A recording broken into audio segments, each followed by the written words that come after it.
Xonada Honda san'ati mashinasini olib qolganmiz. Bu mashinamizni ko'rishingiz mumkin. Eshik, orqa krulolarining kraskalari ko'chib ketgan. Buni xudo xolsa miyatina qilib kraska to'ldirilgan joylarini to'ldirib beramiz.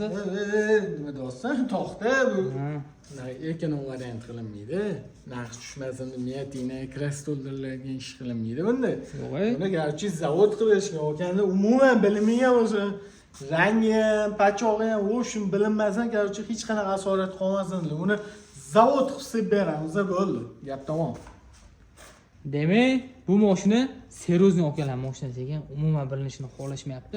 Okam aytganlaridek qilib, chiroyli qilib bitirib beramiz. Okalar mashinamiz tayyor bo'ldi. Pachoqlarni chiqarib, tekislab, ranglarni birga bir qilib berganimizni ko'rishingiz mumkin.